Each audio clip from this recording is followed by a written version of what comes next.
And that is why Nasser Hussain decided to bowl first at the Gabba. And this all, of course, reminds me of Hit Wicket, which is a mobile cricket strategy game that is all about making those tough decisions. Who do you want to send in as an opener when the asking rate is climbing? Do you go for the big hitter or the steady accumulator? Me, I like to throw in someone a little bit unorthodox. A bit of a wild card like the general. That keeps the opposition guessing. And what about the bowling attack? Do you unleash your express pace early or hold back for the death overs? I'm always tempted to bring on a mystery spinner in the middle overs and just try and break a partnership. Hit Wicket puts you in the captain's chair. You draft the squad and select the batting order and even decide when to use those game-changing abilities. Do you burn your 2x ability to chase down a big total or save it for a critical moment later on?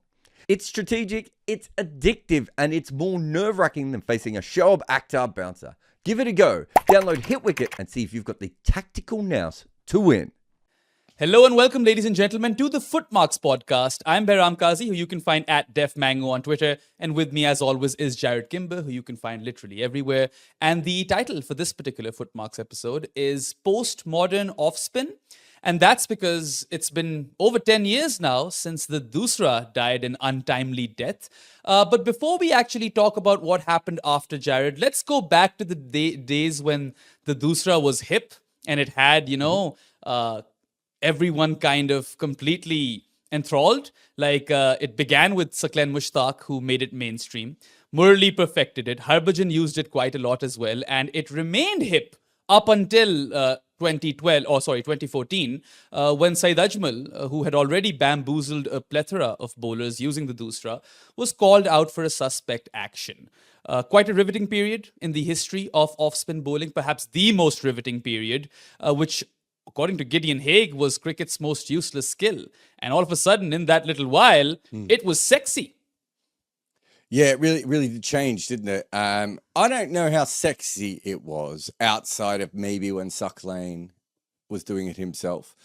It's an interesting delivery because, and I forgot the guy's name now, but he's a Australian cricket coach who coached Oxford for years, who apparently would bowl it in the 1960s, and he would bowl this thing, and Richie Benaud was like, "Mate, this is incredible. You should be doing this, and you should." And he just never did it. So there were other bowlers who had done it before, right? And it's a bit like the wrong one. Like the wrong one existed before Bernard Bosanquet really works it out, right?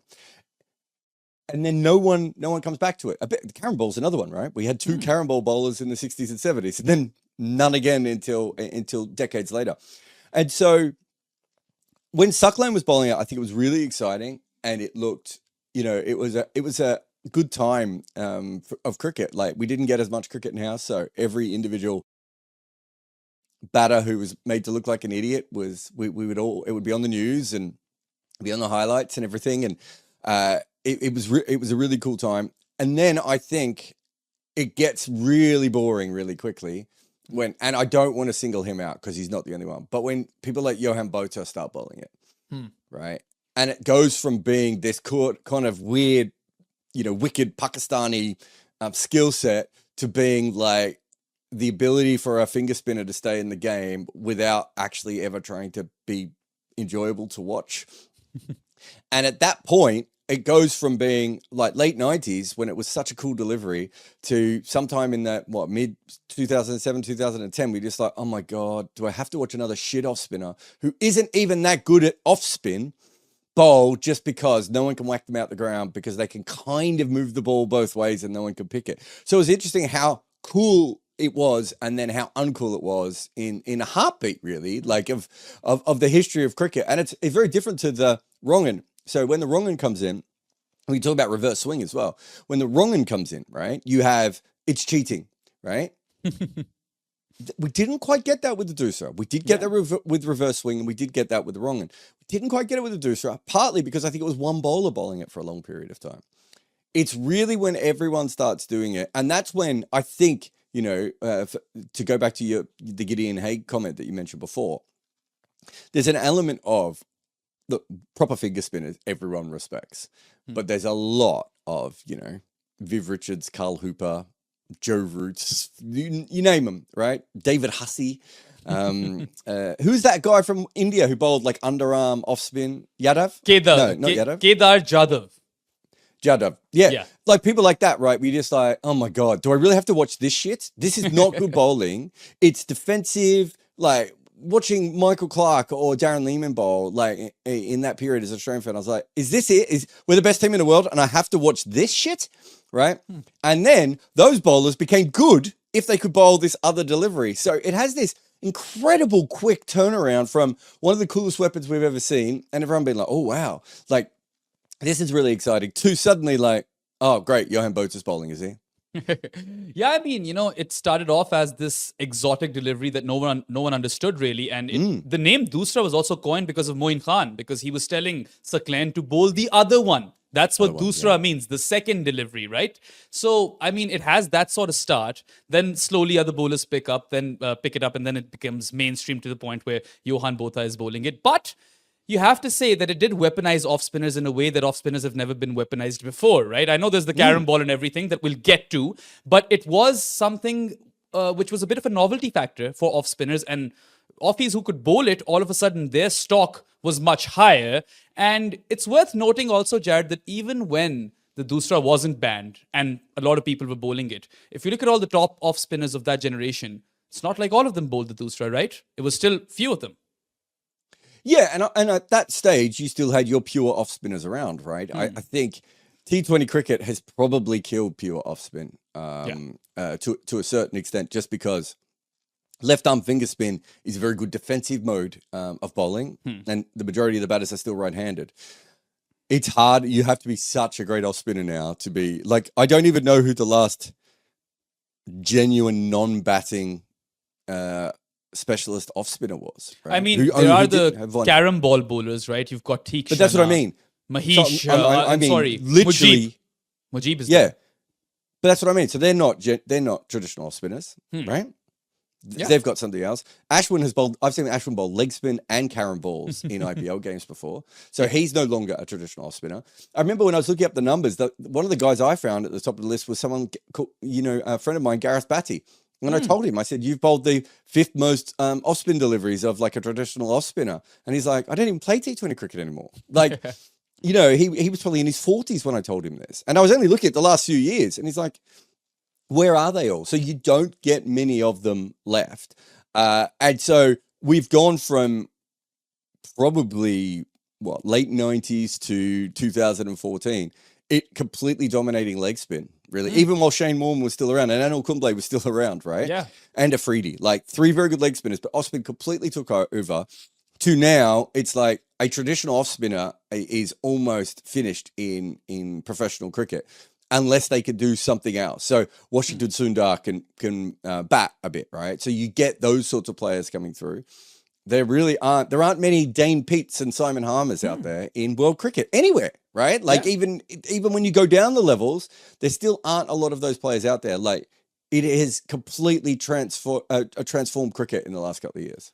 Yeah, I mean, you'll still see some of those traditional off spinners or specialist off spinners in Test cricket, but when it comes to limited overs and T20s in particular, specialist off spinners are few and far between, right? And do you think you see many in Test cricket though? I mean, the top few, but upcoming, maybe not so much. I mean, Sajid just came up for Pakistan, but again, he's been. But that's very recent. Yes, it is very recent. So we had Dane Peet, we have Nathan Lyon, we have Simon Harmer. Mahedi Hassan is another all-rounder. I think he's good enough to play as an off spinner, right?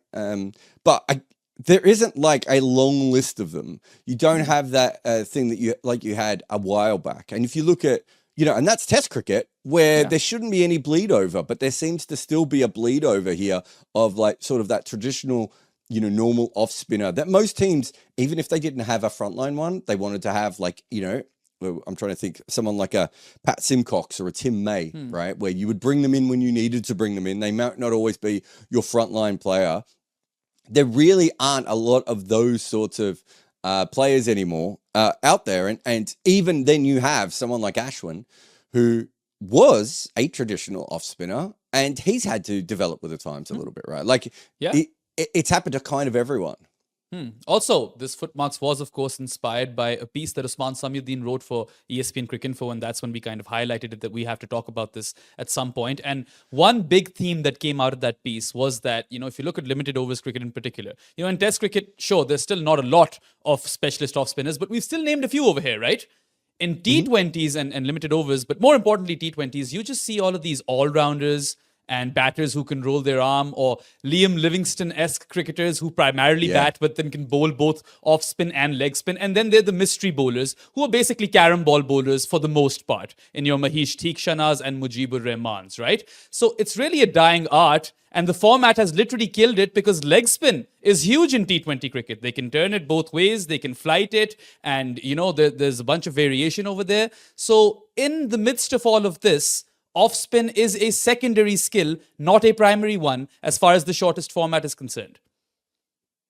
Yeah, it's disappearing, isn't it, at an alarming rate. And I think, no matter how you look at international cricket or anything else, it's like, generally now it seems like all the trends are coming from T20. Yeah. Right? More or less. And so, even though we went through, I'm trying to remember if we missed any as well.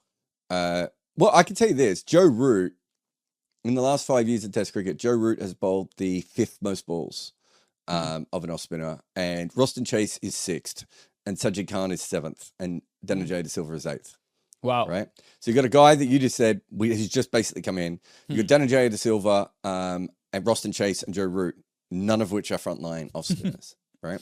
True. So it really tells you how quickly that is changing. And then if you go to T20, you've got Theekshana, who is not really an off-spinner at all, but he's classified as that still. You've got Sunil Narain, who no longer really bowls off-spin all that much at all. I'm not even sure if he has it. You've got Moeen Ali, who I would say was one of the last of that breed. You've got, oh my God, I'm going to get his name right. Chris Green. Oh my God. I got that right, didn't I? It is Chris Green. Yes, you did. Yes. It's not Chris Lynn. Oh my God. I almost said Cameron Green as well again. Who I wouldn't say is really that much of an off-spinner. He is more like your Dan Mosley type bowler. You got Majib. Then you've got Nabi, who is a traditional off-spinner. Ashwin, who was, and maybe not in T20, Harmer and Maxwell, right? So Harmer's the only one who I would say, Harmer's the only one in that list who doesn't have any secondary skill and is a traditional off-spinner. Yeah. In the top 10. And if you keep going, you just keep going down that list until you get to, again, Roston Chase and Short and Bracewell and Mousley, whatever his name is. I don't know either. I think it was Mousley. I've met him. Yeah. And I called him Mousley. And the other, Mahdi Hassan. I mean, there's Mahdi Hassans everywhere here, right? So, this list is not full of traditional off-spinners at all. And it's also not full of just full-time off-spinners, right? It is completely changed really dramatically. And, that 2014 thing was one of the biggest changes to cricket I've ever seen from an administration point. Yeah, it was a crackdown and a half. And I'll get to it a bit later, but just to your point, in Test cricket, we have, we currently live in the age of Ravichandran Ashwin and Nathan Lyon, both of whom are off spinners. But if you take them out of the equation, as you said, since 2015, the third most prolific off spinner in Test cricket is Moeen Ali. Roston Chase is at 6th, Joe Root is at 7th, and surely that's not a good sign. And then when you go to T20s, you still see a bit of off-spin being bowled, but it's all of these all-rounders who can bowl a bit, and it's primarily a matchup thing, right? You want your off-spinners to be bowling to left-handers, so it's a tactic within the game. You don't have an off-spinner loaded in your arsenal that you will unleash at the batting order at some point. So that's a big difference to what we saw from, 95, 96 to 2014. Yeah. I thought, as a fan of wrist spin, I really thought during that period we were seeing the end of wrist spin. And I don't think it was just the doosra, I should say this. I think the DRS probably, when it first started, helped finger spinners a little bit more because they bowl a little quicker. So I think that was an element of it as well. I also think that being able, and Harbhajan, Vittori, Ajmal, those sorts of guys, I think being able to see them on TV probably helped that next generation of people like Ashwin, right, and Lyon understand if you've got the hands to be able to do it, there is an element that finger spin is just easier than wrist spin. There's actually elements of finger spin that are much tougher than wrist spin, like what it does to your fingers and everything else. But wrist spin is just so much harder to land a ball consistently and everything else. And we probably got to an era where we had flat pitches, right? And we had players who are now unafraid to hit boundaries and everything else. And so wrist spin in Test cricket is still struggling. Right. But like we haven't seen a resurgence of wrist spin in Test cricket at all at this point.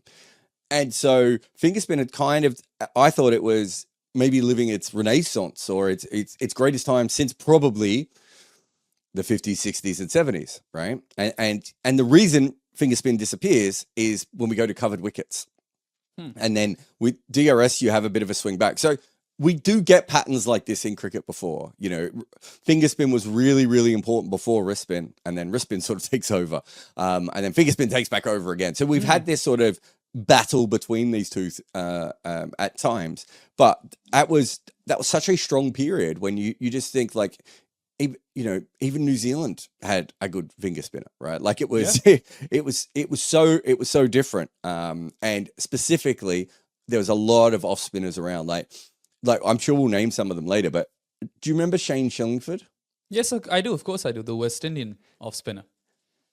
Like there was a lot of bowlers like him who, I just want to have a look, 16 test matches, 70 wickets at 34.55.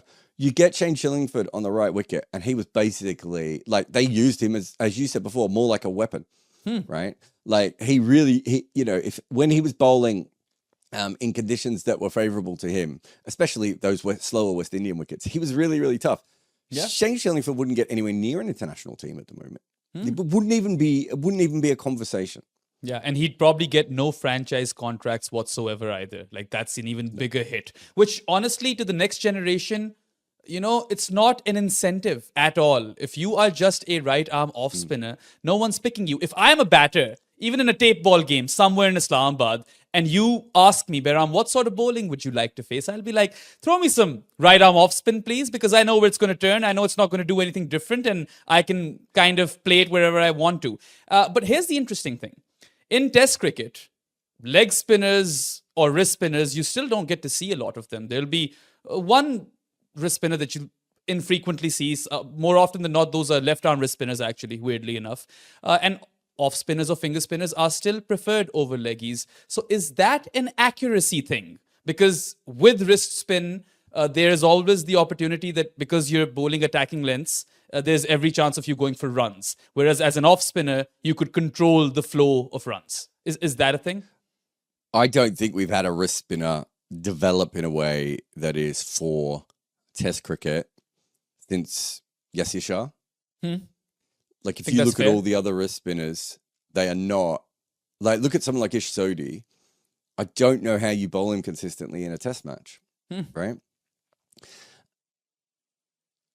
He's, we just don't have that.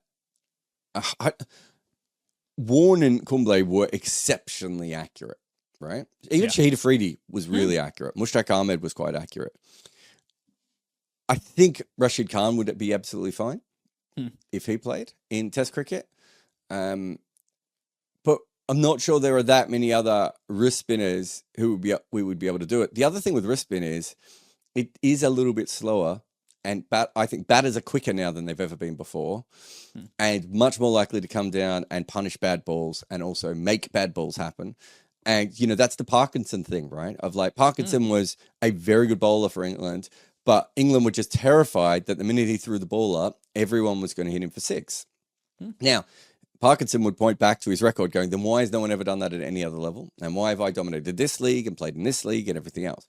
But that was the worry. So I think there was a real push around when I first started cricket writing, 2012, that spinners just had to be quicker. There's a real strong push towards that. Sports science was doing it. Bowling coaches were talking about it and everything. It is really hard to be quick if you're a wrist spinner. Right? Adil Rashid is slow, right? Adil Rashid is slow. And, if you go to a club game and you watch two just general spinners, the finger, even the 55-year-old accountant who bowls 4 overs of off spin every now and again is going to be a lot quicker than the young pro who probably bowls leg spin, right? Just because leg spin, the amount of revolutions you're putting on the ball just slows it down. Yeah. So I think there's a few different elements that have made that happen. You know, and it's very interesting. We've seen at times in different places that leg spin has, like, what happened to leg spin in England? Like, it just completely dies in England, right? Whereas in Pakistan and Australia, it takes off. In India, leg spin struggles, right? In West Indies, wrist spin used to be a big deal. Everyone wanted a wrist spinner on their side. And it's like, I've seen some of the guys bowling in the Super 50 wrist spin. It's basically me at times bowling, right? It's bad. It's really bad. So I don't think wrist spin is in a particularly strong place for Test cricket. But with players coming through, there is still a chance that some of them may not transfer their skills over. We might still get great leg spinners who don't bowl very good wrong-uns, right? Who but are quicker. Don't have a choice, but don't have a choice and then have to play Test cricket. I mean, if they're quicker in the air, then perhaps they are a better asset for Test cricket. And wrist spin is quicker now than it has ever been before. I mean, you've got Rashid Khan, and then you had Shahid Afridi not too long ago, and even Anil Kumble would get a lot of drift, right? Kumble, yeah. So those guys definitely stand out in that regard. But, you know, even though we're talking of postmodern off-spin as a dying art, you can't deny the fact that we still are in the era of Ashwin and Nathan Lyon. And whilst there are a lot of these spinners that we've mentioned who rely on the carom ball heavily, you know, Mendes kind of brought it back into fashion after Jack Iverson, I'm going to assume. And you probably have another name up your sleeve who I've forgotten. But, you know, ever since, we've seen, obviously, Ashwin stands out in that regard of someone who's perfected the carom ball. You've got your Teek Shanaz, you've got your Mujibs, and now Allah Muhammad Ghazanfar bowls it, right, for Afghanistan. But in Test cricket, it's Ashwin. He's the man. And he has a lot of, you know, different variations and slight changes to his degrees of bowling with which he outsmarts batters. But then you've got Nathan Lyon, right? Someone who doesn't have all of those weapons, and he doesn't have the carom ball either. And he bowls in a country like Australia, where Gideon Haigh hails from and makes that comment about off-spin being cricket's most useless skill. But yet, he is one of the most successful spinners ever to bowl in Australia, from Australia also. And due to his overspin, which you've talked a lot about, he's got that edge, and he also has 500 plus Test wickets. So it's not particularly necessary to have a carom ball either in Test cricket to succeed, because Nathan Lyon is proof of that. But I don't think Shane Warne didn't have a great wrong-un either, did he? And, you know, and I know there have been a lot of leg spinners with great wrong-uns, but you don't need that specifically to be successful as a wrist spinner. And so I would say in Test cricket, what you need is a very, very strong main delivery, stock delivery, right? It doesn't matter. That was always my big thing with Ajunta Mendes. So everyone got really excited when Ajunta Mendes came in. And I was like, yeah, but no one can pick him at the moment. And in about 18 months, everyone's going to work out how to play him. And when you actually strip back what Ajunta Mendes was doing, he was basically spinning the ball like an inch either way. Like, he wasn't ragging the ball. So it wasn't dipping. It wasn't sliding. Do you know what I mean? It wasn't doing anything unnatural. Whereas if you compare that to Monty Panesar, right? Monty Panesar is tall. He's strong. His balls dip and they spin and they bounce, right? It's very... a good player against Monty Panesar will be able to work out ways to get to play him. And there are going to be days when Monty Panesar doesn't bowl well and everything else. But Monty Panesar can basically, against any right-hander in the world, come around the wicket, drop the ball on middle stump and go, good luck, right? Because of the strength of his delivery. It's the same with Nathan Lyon. The strength of his main delivery is really important. And it's one thing it doesn't matter if it's a wrist spinner or if it's a seamer or whatever. I'm looking at what is your main delivery and does it pose a threat? Because if your main delivery doesn't pose a threat. T20 cricket and one-day cricket is a little bit different. The variety, especially even more so now, is so much more important. So for someone like Nathan Lyon, we could still get another Nathan Lyon come through. Like there might be another off-spinner. The interesting thing now is, would another Nathan Lyon be pushed through? True. Right? Our team's actively looking for that, because that's the next thing. You know, there's I think I can't remember who wrote the book. It might have been one of the Michael Lewis books, where there was a point at which in draft rooms, like everywhere in the NBA, teams would look around and they'd be like, oh, this guy's a mixed race 6'2" guy who shoots a lot of 3-pointers. He's the next Steph Curry. and everyone's like, wait a minute. Steph Curry's the greatest shooter of all time. Chances are, like, what's the racial element got to do with it? And blah, blah, all these weird things. But essentially, all the scouts were doing was going, that's working, so let's get another one like that, right? That's what happens in cricket. Okay, so let me pose a question to you. You're a scout, hypothetical situation, and there are two different frontline off-spinners in the sheds who are wanting to get picked for the first team, right? And you're considering both of them. They're both young. Neither of them can bat, okay? One of them is a tall dude, right? And the other one puts a lot of revs on the ball. Who will you pick? So it depends on what competition I'm looking for, what position I'm trying to fill, whether they can bat, whether they can field, like all those things come in. But what you're really looking for is when people face their normal delivery, is it causing any problems? So I saw Rucking Cornwall, not when he was young, but when he was fairly unknown back in 2018 when I was working with Solution. And I was like, oh, okay, he's got some technical problems with his off spin, right? He doesn't quite use his hips correctly. I could see that a mile off. But Rucking Cornwall's best delivery does spin and does bounce because he's friggin' 6'6" or whatever he is, right? And so you watch people trying to play him and checking their shot. That is what I'm looking for. It doesn't matter to me if it's revolutions or height. It doesn't matter to me if it's strength or weird action. That is what you're looking for. But what I'm saying is this next generation, what everyone's going to be, no one's going to be looking for Nathan Lyon's got himself a little bit quicker now. Yeah. But no one's going to be looking for a Nathan Lyon bowler in that next generation. They're going to be looking for an Ashwin, perhaps, because you're going to look for someone who's an evil genius who can tilt the seam into all different positions and bowl all these different things. They're going to be looking for a Jadeja, right? They're going to be looking for faster spinners who can wang it in and still turn it at optimum pace. I mean, look at England's latest spinner. It's just basically this weird half medium pacer, half spinner. Like, we are already starting to see this trend coming through. Yeah. And so Nathan Lyon is already sort of obsolete in his career. Now, the interesting thing there is that may not matter for Australia because the next best spinner is Todd Murphy and he's not all that much different than Nathan Lyon. So in international cricket, sometimes you don't have a choice. But when you're looking at teams overseas, you always see these patterns, right? The franchise leagues. Yeah. Always see these patterns of, okay, we're looking for who's the next Tim David, right? And it's like, okay, Tim David's great. Let's find 4 more. Who's the next Liam Livingston, right? And what you end up doing is you end up not picking for the player. And that is partly what has happened to off-spin in modern limited overs cricket, is that Lyon can't get in the side. Even at times, Jarrod, if you think about it, right? When you see these franchise tournaments, when the surface isn't turning, then Teek Shana and Mujib don't get in the side either, the carom ball bowlers, right? They, more often than not, get benched. And you'd prefer like a Maxwell sort of bowler who can obviously primarily bat and then dart those balls in, which will be harder to get underneath. That's the psyche. Have you seen Nathan Lyon bowl in a T20 game? I think I have, maybe once.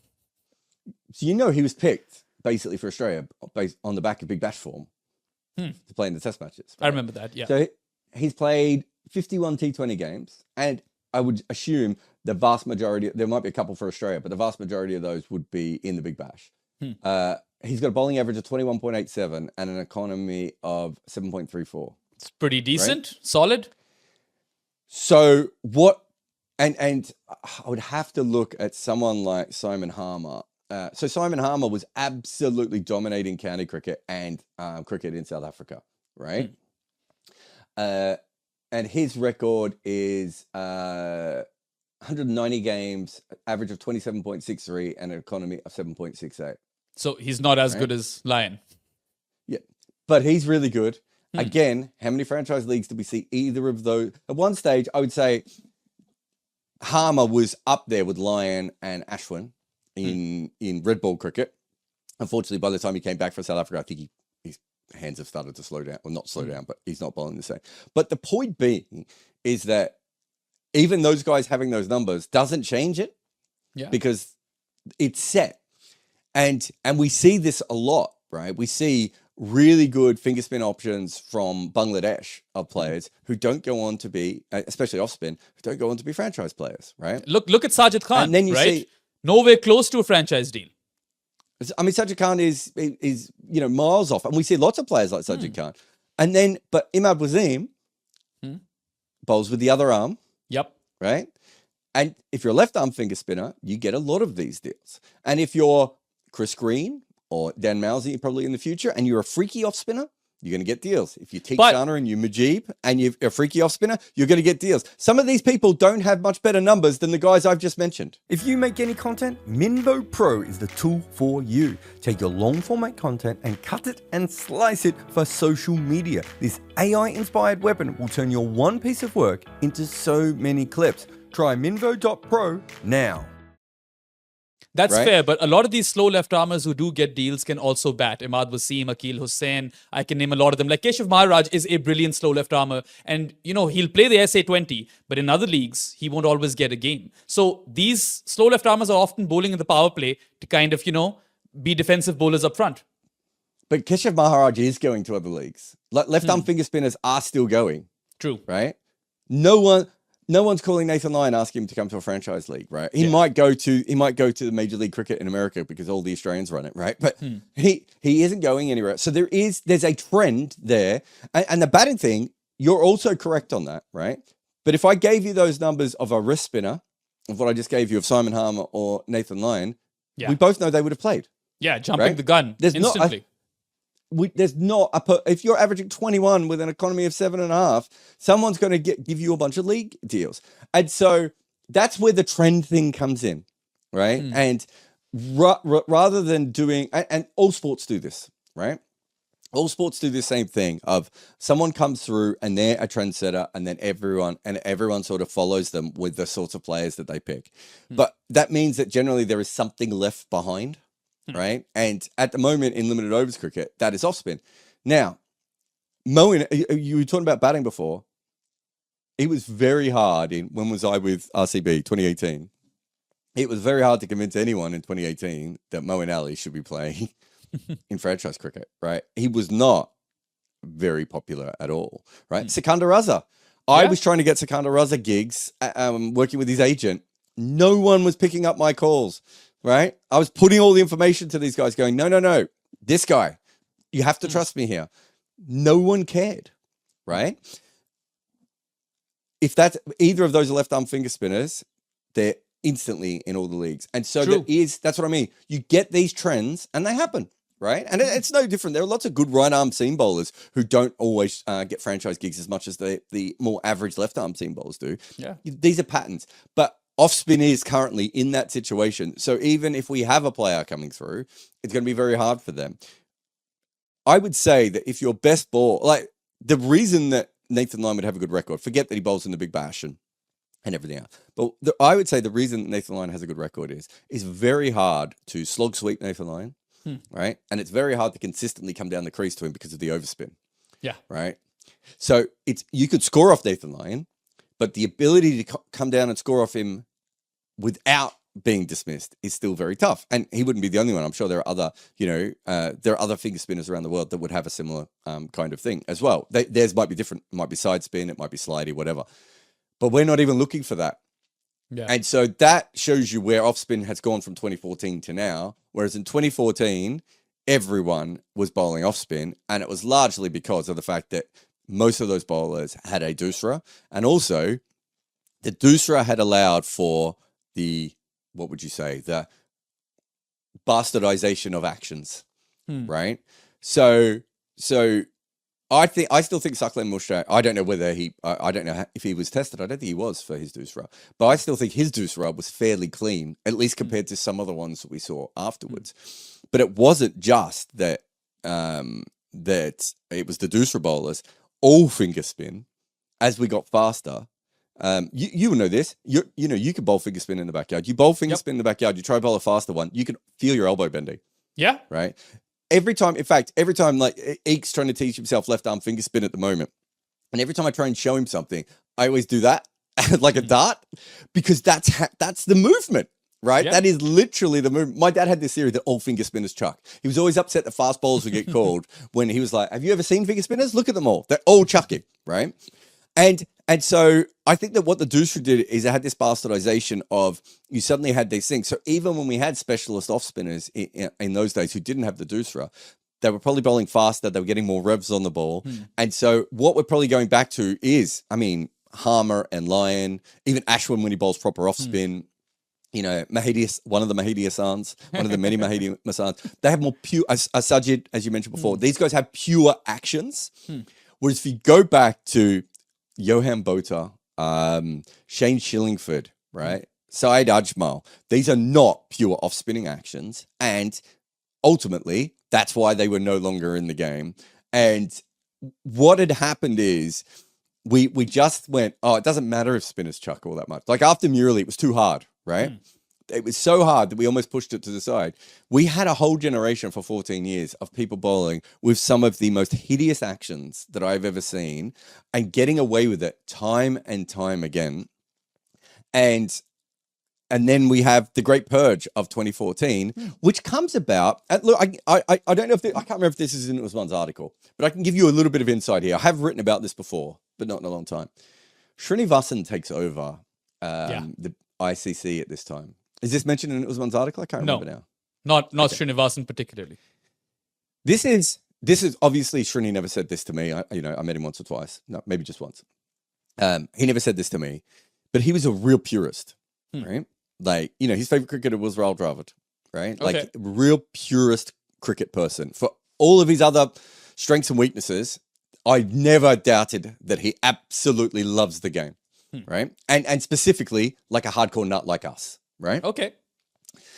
And that I don't feel the same way about Giles Clark or many of the other chairmen or CEOs I've come across, right? I do feel this way with Srini. What I heard, and I heard this from someone very well positioned, was that they came in and they said, okay, we've got the game now. What are you going to do about it? And Srini was sort of put off by that because he's quite a cocksure guy, but I don't think he thought about, he now had the access to change things on the field. Yeah. Right. And he said, I hate chucking. I'm so sick and tired of watching people bowl. And it was specifically finger spinners that he had an issue with. Right. And, where's Srini from? Chennai. South of India, yeah. Finger spin heaven, right? Yep. Like literally one of the cradles of finger spin in our entire sport. And I think he was watching these people, and people have forgotten now. Do you remember there was this big conspiracy at the time that it was to stop Pakistan from winning the 2015 World Cup? Yep. Right? I remember that. What happened to Pragyan Ojha? Don't see him much anymore, do you? Yeah. It was really interesting. It's happened to Sunil Narayan. Sunil Narayan played for some pretty influential people. Mohammed right? Hafiz also. Yeah, you could go through the list. Johan Botha, Shane Shillingford, those two others I mentioned. Do you remember Prosper Utseya? Who can ever forget Prosper Utseya? Prosper Utseya is my favorite ever press release ever, where the ICC tested him and they said his off spin is illegal, his doosra is illegal, but he's allowed to bowl straight. Wow. I was just like, oh my God, they've literally just said to this dude, you can bowl slow and straight. That's all you're allowed to do ever again in your life. It was so brutal. You're not allowed to prosper anymore. Yeah, you can't spin it this way. You can't spin it this way. Sorry, you can only go straight. And I was told this all comes from Srinivasan. I have, as I said, didn't get it firsthand from Srini, and I got it sort of with someone who was very close to that whole Big Three takeover. During the Death of a Gentleman, obviously I was hanging out with some weirdos, some important people, and that I was told the story with one of them. But the ICC also knew that this was a problem. And there's a guy called Peter Miller. Do you know Peter Miller? He was a big guy on cricket Twitter back in the day, but might have been after you come in. Sorry, before you come in. He was the cricket geek on there's two cricket geeks on cricket Twitter. I think they used to fight over who was the real cricket geek. Peter Miller went on to work in the CPL for years, right? And I don't think he does much cricket writing anymore, but he had me on his podcast once and he was like, the doosra is good for the game because it means off spinners are as dangerous as wrist spinners and it's a really exciting ball and everything else. And he's like, I love watching Syed Ajmal or whoever else he was talking about. And I was like, great. And I said, should should people only be able to bowl it then if it's illegal? And he's like, no, because it's more exciting. So we should allow the doosra to be separate. And I said, we've got a ball in cricket called the flipper, of which 5 people have ever mastered, right? And we might never see more than another 5 master it throughout the history of the game again, right? They managed to master that ball, which is almost physically impossible to bowl, and then were successful off it. Should they be allowed to see other people cheat to bowl the flipper? Because the flipper's a really exciting ball. Like, it's as exciting as a doosra is. Like, it's, for those who don't remember Shane Warne, like, it's such an exciting ball, the flipper, right? Yeah. And he was like, oh, okay. And I said, then also the other thing is we say it's really exciting for the game, the doosra, because we're seeing, you're seeing these really exciting deliveries being bowled and wickets are falling, whatever. I said, when you watch Shane Shillingford bowl, or when you watch Johan Botha bowl, or Prosper Utsaya bowl, or I could go on and on and on, right? All those guys, are you still saying the same thing? Because they're not. Nothing exciting about Johan Botha's bowling. He's a really smart cricketer. I really respect him as a professional. I think, he looks like he's going on to have a really good coaching career. Yeah. And those sorts of players, I will always stand. But watching him bowl, Behram, was like putting a fork in my fucking eyeball. It was so shit watching him bowl. And it was obvious that his action was not within the 15-degree flex.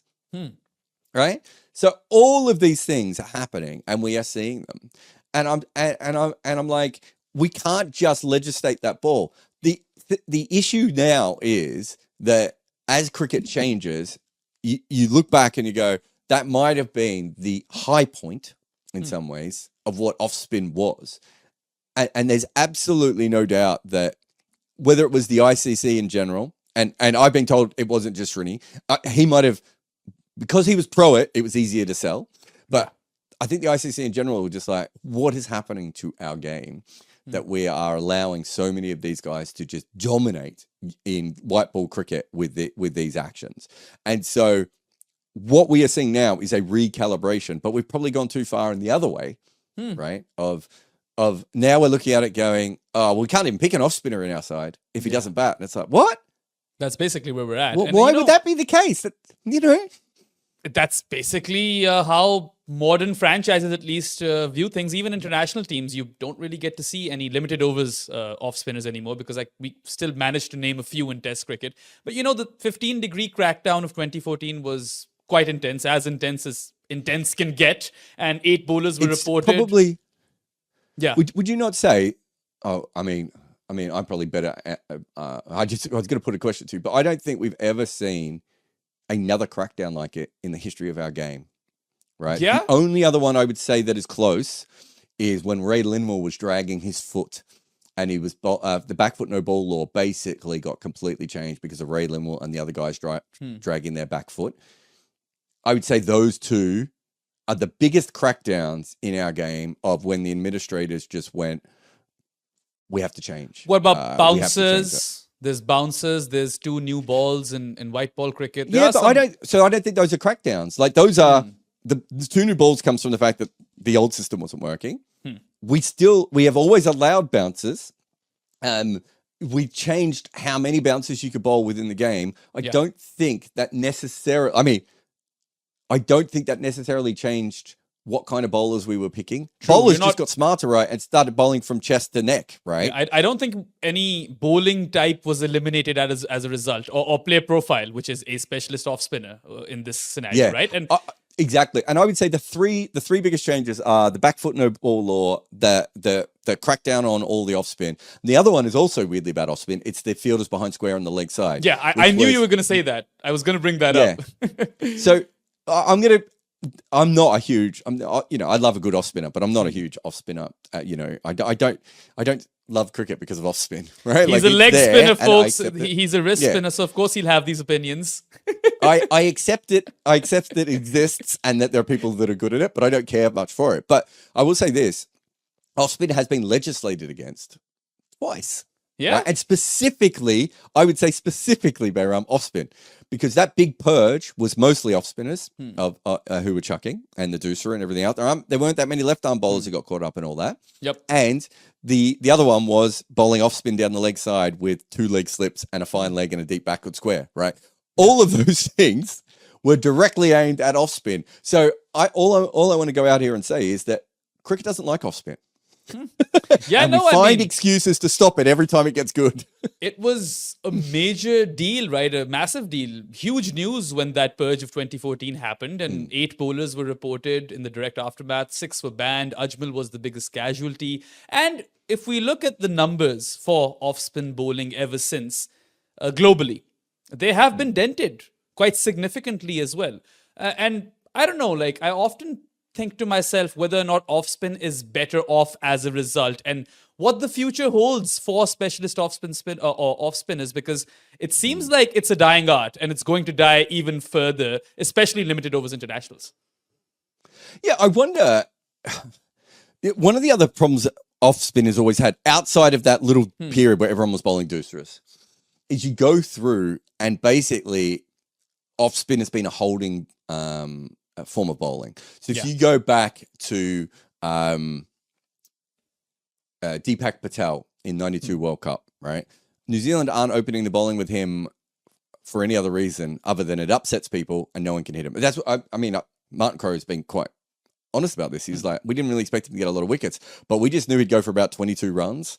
And in those days, that's what you did. Do you remember Peter Taylor, the Australian off spinner? No, I don't. So he would, I reckon I don't know how long his career goes, but he might have even continued to play after Shane Warne was around. In fact, there was this whole thing about Shane Warne would never be able to play limited overs cricket, which we should do a whole podcast on at one stage because it's really, really interesting as well. But I'm trying to remember when Peter Taylor last played ODI cricket. 92, so it's not quite. But 87 to 92, a really good off spinner. Peter Taylor, let's see if I can find this here. In ODIs, he went at 4.17 and he just basically bowled defensive style off spin, right?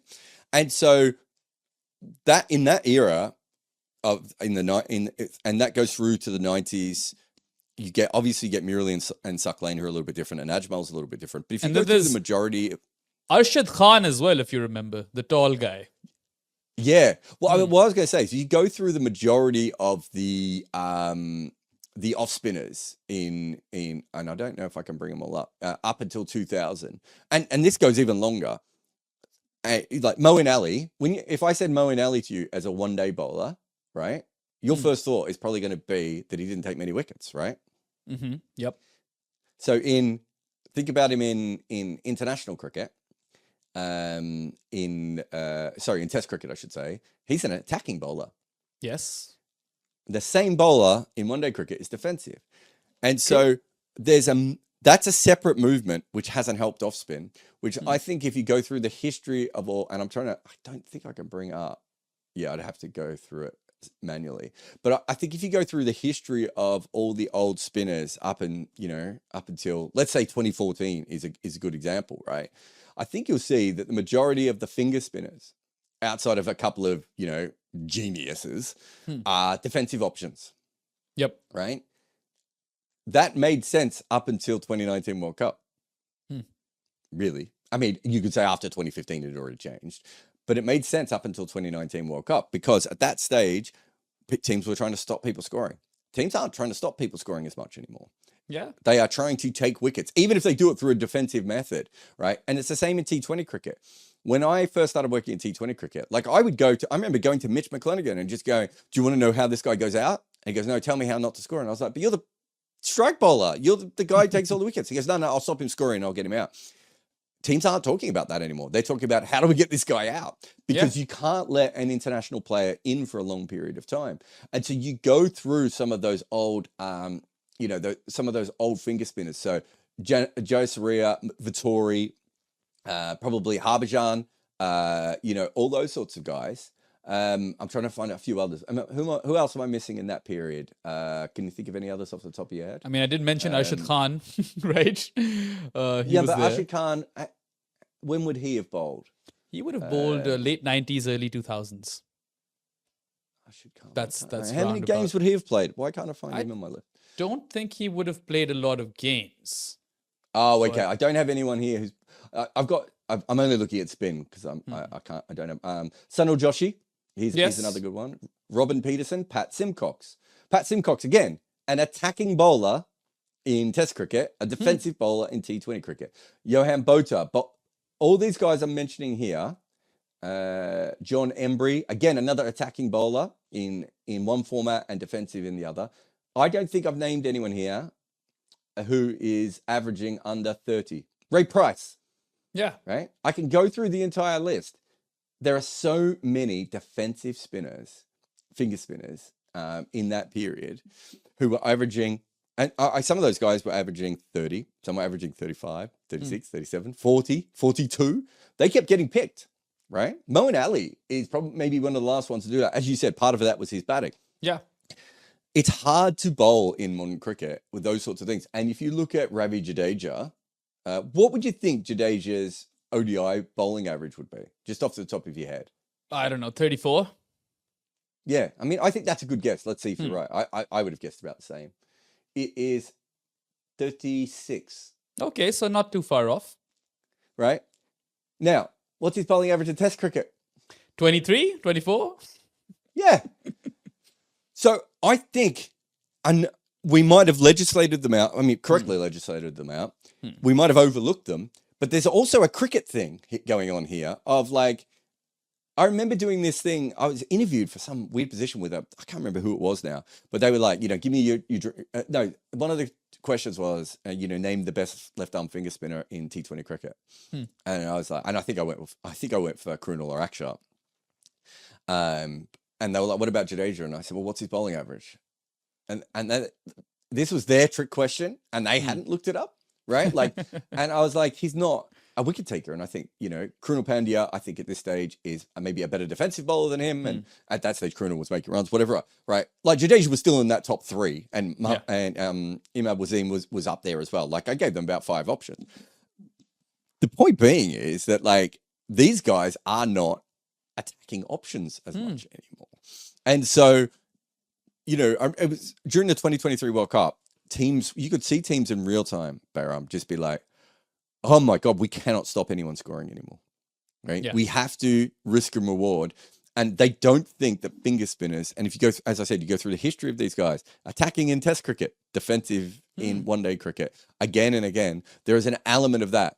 Now, maybe what we get is different kinds of finger spinners coming in who find different ways of attacking or handling it.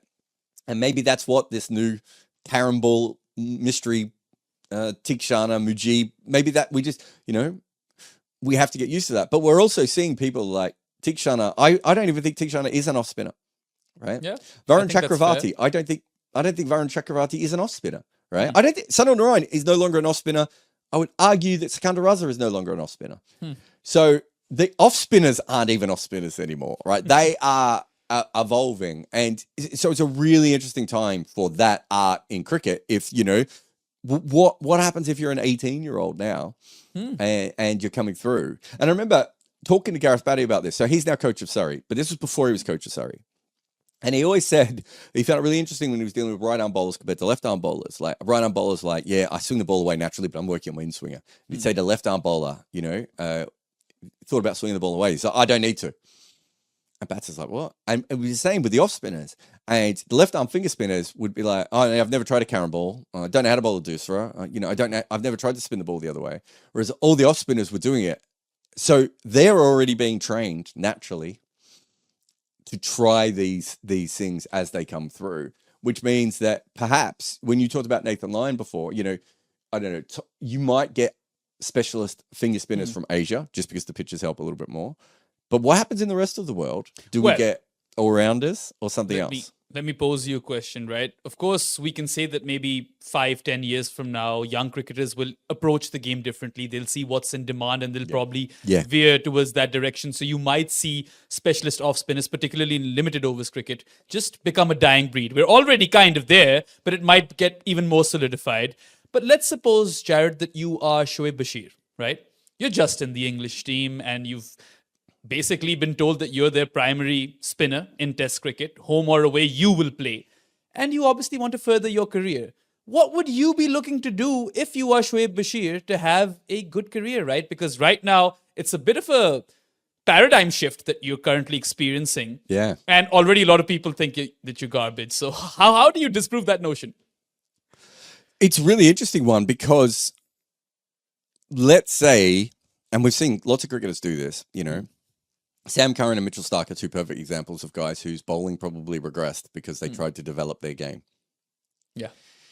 So if you're Shoaib Bashir and, you know, do you try and develop your game so you keep yourself useful as maybe, I mean, England could come up with a fast wrist spinner or who knows what sort of random guys they might promote next, right? And then he disappears. Or do you just focus on being very good at what you do, right? And I think when you're young, any player, once he's confident enough in his stock delivery and I don't think Shoaib Bashir is. I think Shoaib Bashir is slightly technically imperfect, which means that he quite often bowls down leg side when he doesn't mean to. I would be fixing that first. But once I am sure that I could come in and put the ball exactly where I want to put it every time, I would be thinking, what's next? And there are two kinds of cricketers. There is, you know, the Ashwin, Benny Howell, Sikandar Raza type people, Sunil Narine type people who are constantly like, okay, I was successful doing this, but now I've got to try something else, right? And then there are the other cricketers who are, let's call them the Rahat Ali type cricketers, who have a natural advantage and that got them to the top of the game. And then eventually that doesn't work for them anymore. And they're like, well, I had a good career and I go. There's lots of people like that. There's lots of people like that in sports media that I could name, right? Who are good at one trick and then the one trick sort of wears off and they disappear, or they're good enough at one trick that they could do it forever. Those people exist as well. So I do think there is those groups exist, and we don't know who Shoaib Bashir is. If it's me, you know, I'm probably spending, how old is he? 21, 22? Super young, right? 23? 21. I would think he's 21. Yeah.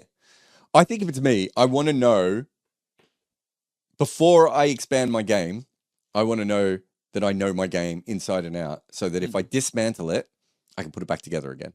Yeah, so he's 21, and if you're listening to this, Shoaib Bashir, then focus on your stock ball and fix that accuracy, and then maybe perhaps you can envision a future in which you can add to your arsenal and maybe become a limited overs threat as well. But then again, he'll probably have to learn how to bat because that's a big element in that.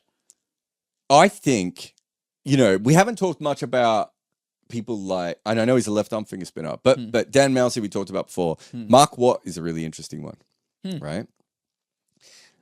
I remember having a conversation with Mark Watt and saying, I think every finger spinner in the world will eventually bowl a knuckleball, right? Because you have the hands to be able to bowl them, and they're really cool. And I think Sunil Narine had started bowling it since then. We've had about, 4 or 5 guys who bowl it quite regularly, but it hasn't taken over the way that I thought it would. Yeah, Sikandar. I think there's a couple of others as well, yeah. I think Varun might bowl one occasionally, and Teekshana might have one as well. Like, not as much, but it's out there. And I'm sure Waddy's tried one, because Waddy has bowled left arm finger spin, wrist spin, alts, and Yorkers, and bowls from 28 meters back sometimes, right? But I remember having that chat with him, and I think, if you're an off spinner now, the Karen ball is, you have to be very, very good at the Karen ball, right, to be an international level Karen ball bowler. Because that ball's now been around. When did Harath kind of brought it back before Mendes? So it was Harath bowled it in the late 90s. Mendes brings it around in 2007, right? 2008. We're 16 years on. We haven't been inundated with Karen ball bowlers, yet so many young, especially Asian kids, bowl them all the time, right? The reason is they need the wicket to be a little bit helpful for them. I don't think you need that with a knuckleball. And also, I think what someone like Benny Howell and now Sunil Narine have shown us with the knuckleball is, a knuckleball isn't just like one delivery. You can bowl leg cutter knuckleballs, you can bowl off cutter knuckleballs, you can bowl outswing knuckleballs. And if you look at what we are seeing with Akil Hassan, right, and Sunil Narine has taken this trick as well. Sunil Narine is like a sponge. He will never sit down for a chat with me because he's not that kind of person. But my God, to pick his brain, we're talking like one of the best cricket brains in the world, and we never get to hear anything from it. It's a shame. But he saw what Akil Hassan was doing. The seam up delivery? Bowling. Yeah, the swing. Basically the swing, right? Like, and it's not quite swing, but... And Sunil Narine started doing that. There's no reason why an off-spin bowler can't bowl traditional off-spin, a knuckleball, and an in-swinging ball, and an out-swinging ball. And suddenly they have a lot of varieties. And this is the thing I want to leave you with. Before the doosra, off spinners had a ball that went away from right-hand batters. What was it called? I don't know, man. I was born with The the arm doosra. ball. Oh, right. Like, so that will always exist for all kinds of spinners, right? You say that. When was the last time you saw an off spinner in a game legitimately come in and bowl a traditional arm ball, which was the one where you have the seam pointing the other way and the ball drifts away and doesn't spin back? Doesn't Right? Lyon do this at times? He has that more that sort of cutter slash Graham Swan Ashwin type of ball. Yeah. I'm not sure even even Ethan Nathan Lyon has that sort of traditional sort of.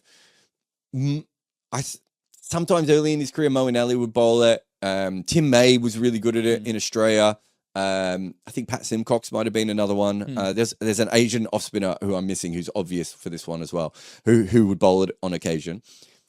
The point is that there has always been other subtle things that off spinners could do, and to make themselves more relevant, and they haven't probably followed that. So what you have to do is work out. It's a bit like, you remember when the back of the hand slow ball was beating the off cutter, right? And that was the big ball that you wanted. That's actually really hard to bowl. That's like the Karen ball, right? There's a reason why we only have about 12 or 15 guys in the world who are ever specialists at back of the hand slow balls, right? Like Clint Mackay's career was over, and suddenly he nailed that ball, and everyone was like, "Do you want to keep playing?" And he's like, "I think I'm done, guys." And they're like, "No, we need you." Right? You know, James Faulkner came up on one of the podcasts the other day. 80% of his success was that one delivery, right? Because he was so good at it. But very few people can bowl it. I think the Karen ball is very similar. Anyone can bowl the Karen ball. I've seen you bowl the Karen ball, right? I can bowl a Karen ball. It's very hard to bowl it and get it to spin off the straight. Yeah. But there are other things that off spinners can do. And that's when you talk about the show of Bashir, that's the evolution that I think off spin has to take. In the same way that wrist spin had to have an evolution in that the wrong'un needed, that sort of Abdul Qadir, Shahid Afridi, and El Kumble wrong'un was so much better than the traditional wrong'un because it doesn't spin as much and it doesn't bounce as much or dip as much, but it's harder to pick.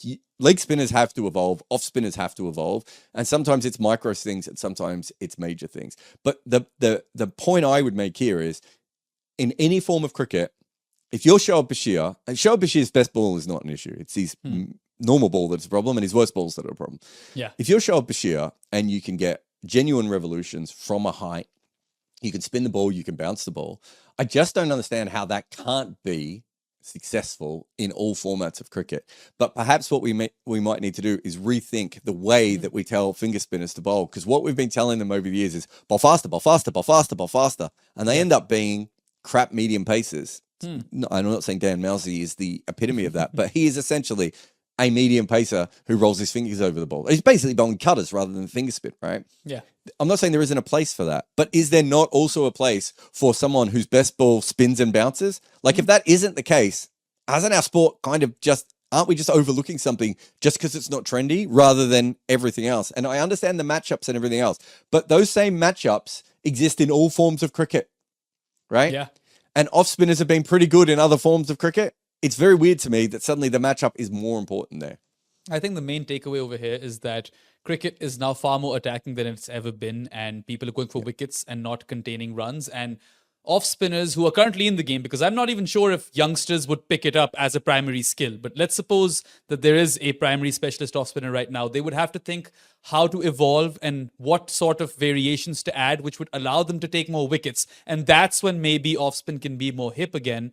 But right now it's kind of down in the dumps, and we still have some flag bearers who, I don't know, once they retire, it might look a lot more dodgy. But anyway, you guys let us know what your thoughts are about all of this discourse, because we've been talking about it for an hour, and I think this is a good note to kind of finish this or end this podcast on. So, yep, give us your thoughts in the comments. And just a quick reminder to all of you guys, you can go to goodareas.co and bookmark that webpage, and that can prove to be your one-stop shop for all the work that we do as part of this team, whether it be written content, videos, or podcasts. We'll see you soon enough with another episode of Footmarks, but that's all for now, guys. Have a good one, and goodbye.